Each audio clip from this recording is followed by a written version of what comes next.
नमस्ते, प्रणाम, स्वागत बा रउआ सबन के राइटर केपी राज के चैनल पर। और सब बताई आप सब कैसन बानी। उम्मीद करते रउआ सब भी बढ़िया होखब, अच्छा होखब। तो रउआ सबन खातिर लेके आ गेल बनी भोजपुरी ट्रैक पर भोजपुरी दर्दनाक बेवफाई संग। बिल्कुल हिट, बिल्कुल ब्लास्ट, बिल्कुल खतरनाक सैड सॉन्ग लेके आ गेल बनी। अगर एकरा के रउआ नया म्यूजिक बनवा के बढ़िया से दिल से गायकी करी तनी तो 100% बाकी गाना और मार्केट में ब्लास्ट करी। ऐसे पहले रउआ सबन से कहल चाहब कि अगर रउआ गायकी में इंटरेस्ट बा आ गायकी कल चाहतनी, गायकी में कदम रखले बानी और वह सबके बढ़िया बढ़िया मैटर नहीं मिलत, बढ़िया गाना नहीं मिलत, बढ़िया से तुकबंदी नहीं मिलत, बढ़िया से म्यूजिक नहीं मिल पाओ। तो अगर हमारा चैनल पर वह आ गए तो वह सबके निराश भइला के जरूरत नहीं है।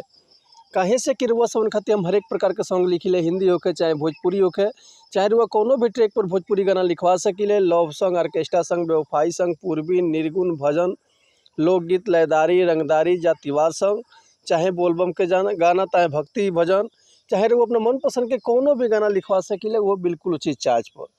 तो ऐसे कहल चाहब रुआ सबन से कि अगर हमारा चैनल पर वह आ गए बनी, चैनल पर नया बनी तो चैनल के लाइक कर दी, सब्सक्राइब कर दी, बेल आइकन प्रेस कर दी, ताकि कोनो वीडियो अपलोड करी तो सबसे पहले नोटिफिकेशन रुआ सबन के मिले।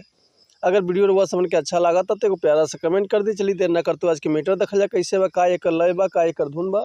फिर रुआ सबन के हम गा के बताओ तो उम्मीद करती रुआ सबके बेहद पसंद आई। एगो खेसारी लाल भैया के बहुत पुराना गाना आई रहे कि जेकेरा हम ना बिगड़ी है ओके लोग का बिगाड़ी, हरे रोही जिक्र पा भगवान के निर्बल न को बुहारी, जेकेरा हम ना बिगड़ी है ओके लोग का बिगाड़ी।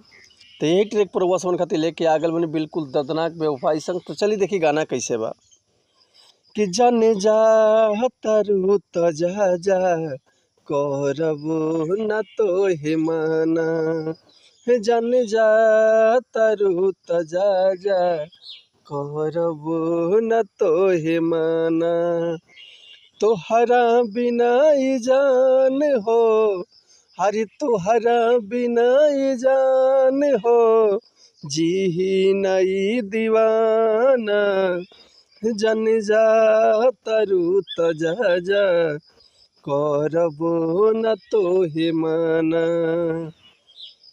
जन जा तारू तो जा जा करबो न तो हे माना, तू तो याद करबे करबू, तू तो याद करबे करबू, रूठल कबो मनाना, जन जा तारू तो जा जा करबू न तो हे माना, जन जा तारू तो जा जा करबू न तो हे माना। तो उम्मीद करते हैं मीटर हुआ सबके बेहद पसंद आयल है। अगर ये गाना के फुल लिखवाल चाहते हैं तो डिस्क्रिप्शन में हमारा कॉन्टैक्ट नंबर बा, व्हाट्सअप नंबर बा, कॉल कर सके, व्हाट्सअप कर सके, रुआ के बिल्कुल उचित चार्ज पे फुल गाना मिल जाए।